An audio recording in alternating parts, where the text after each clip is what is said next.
Dreamcast. I am your host, Denise Walsh. I combine science, scripture, and stories that will inspire you to dive deep, break through your own personal glass ceiling, and design a life of your dreams.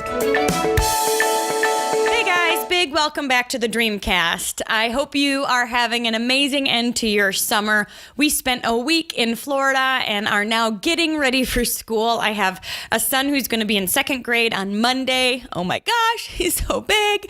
You know, when they turn into a real boy and they're not kids anymore, it's crazy. And then I also have a second son who's going to be in young fives. So I can tell you I'm very excited for them both to be in school. This is the first year they're both going to be in school 5 days a week. So all the moms out there can relate. You know, I'm not really that sad. I'm really more excited, but it will be a bit weird at home, you know? All right. Well, I want to share with you a few things that I have experienced over the past few years. I talk about growing through your own personal glass ceiling or breaking through your own personal glass ceiling because we all have self-imposed limitations. Whether this is limited beliefs or our view of ourselves is just kind of in a box, we all put ourselves there and we have the ability to take ourselves out as well. And there are three major transitions that I experienced within my mindset. And one of them was just this last year. So I want to take you on a little journey with me, and you can maybe think about yourself. Where is your mindset? What is your view of yourself and your view of the world right now? And then where can you grow? Because it feels like a stretch. When you grow in this area, it feels like a stretch. It feels a little bit painful. It feels like you're stepping into something new because you are. So the first mindset that I lived in was called the employee mindset. Now, this is when I was in school and, I went to college for 6 years. I got my master's. I got my first job, and I was a very good employee. I was a hard worker. You tell me what to do and I will do it well. I'll jump in 100% into the project and I'm excited to work on it. This employee mindset is not bad, but at the end of the day, what I experienced when I was living here is that I was waiting for outside validation.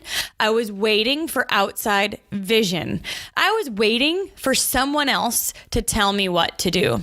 So in this employee mindset, I could be 100% invested in what I was doing, but it was somebody else's vision.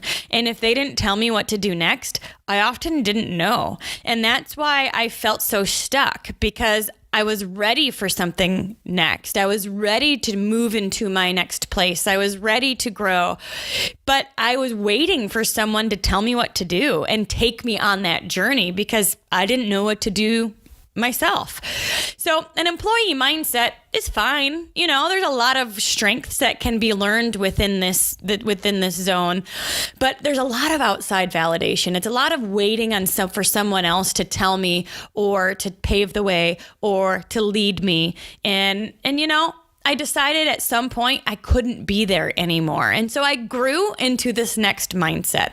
And this is where I'll call the strengths mindset. Now, I also kind of like to say, I just wanted to be the talent. When I got in my business, Brandon and I quickly realized what our strengths were. And this is awesome. He had his own strengths. I had my own strengths. And so instead of focusing on my weaknesses, which is where a lot of times we think we need to get better, I learned quickly not to put my energy there and to really focus on what I liked, what I'm good at, what are my strengths. And I grew those well. And what I found is the weaknesses got better and I was thriving because I was living in my zone. I was focusing on what I love and I didn't need to learn the rest. My eyes were on what I was good at. But what I found is with the things I wasn't so good at, I leaned on others' wisdom and others' experience. I let other people make decisions based, on their own wisdom. I basically gave them so much trust because I didn't know anything about it. So an example of this is when I wrote the Dream Life Workbook. I wrote it And in my mind, I was doing what I'm good at. I have value to add. I have things to teach. I've got a lot to say, right? And I'm doing what I love. And so I worked with an editor and I worked with a designer. And then I gave them my project and I said, do what you have with it. And it came back and I leaned on their wisdom and experience a little bit too much instead of being the driver of my own project. An example of that is I don't even love the chapter titles, but I defaulted to the editor because I thought she probably knows more than I do. We ended up making the workbook too big. It's too expensive to print, and we're going to have to redo it all. But I leaned on the wisdom of the designer, and I didn't take ownership of the entire project because I didn't think I had to. So in this talent mindset or strengths mindset for me, I was like, I just want to show up and do my thing and outsource the rest. But what I learned is that I leaned way too much on other people who don't have my vision and don't necessarily know what I want to do with this stuff. And, I defaulted to them. So this past year, what I've learned is that I have to move from the strengths mindset into a CEO mindset. This is my growth right now, where I'm the driver. I'm the visionary. I know what I want, and I make clear decisions. So for example, if something isn't resonating with me, I have to trust it. And I have to say, I don't love that title. We need to break this into 3 different or 4 different sections. We need to make this, I need to take ownership of my whole life. I can ask for input. I can ask for ideas. I can ask somebody, who does have wisdom, what they think.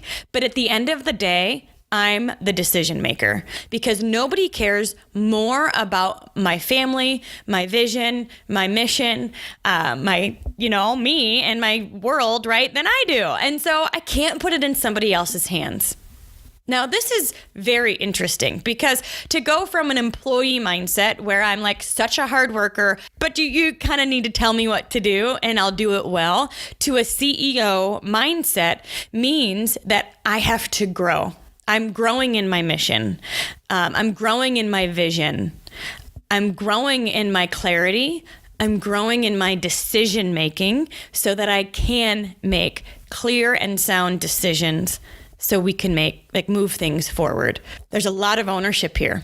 There's a lot of ownership and there's a lot of excitement when you realize that you can be the CEO of your own life. What do you want? What do you want your financial situation to look like? What do you want your family situation to look like? What do you want your work situation to look like? What is your personal vision? And then owning it so well and so powerfully that you can make daily decisions that are going to get you there. When I was in the talent mindset, I leaned way too much on someone else to guide me. I knew what I was good at, but I didn't know enough about the other aspects to make decisions, really, right? That's why I defaulted, because I didn't know anything about it. So I say, okay, you marketer, you tell me what to do. Okay, you designer, you tell me what to do. Okay, editor, you tell me what to do. I defaulted so much on them because I just didn't know. With the CEO mindset, I have to know. I have to know enough to make decisions. I have to know enough to have an opinion. I have to know enough to at least find people that I then can trust and lean on their experience and their wisdom. But because I'm the driver, I'm the one that makes the final decisions. Man, this is a really interesting and very cool place to be because in my mind, I am stepping more powerfully into who I am. And I'm trusting what resonates with me. I'm trusting my intuition. I'm connecting consistently because I have to in order to make decisions to move forward. Where are you? Are you in an employee mindset where maybe your eyes are looking outward for outside direction, outside validation, outside vision? Or maybe you're in the strengths mindset. This is where I lived for about 10 years, where I was really owning my own skills and growing in them. And that's good. But at some point, We have got to be our own life drivers. We've got to take 100% responsibility for all aspects of our life, which means we've got to know a little bit about everything so we can make decisions. So when you think about your life, right? Not necessarily a business, but your life, employee versus strengths versus CEO. Where are you today? And I know that every time you stretch, you break through your own personal glass ceiling, you reinvent yourself, you step into your new self, like you're transitioning and you're like, all right, I'm ready for something new. I'm taking this step.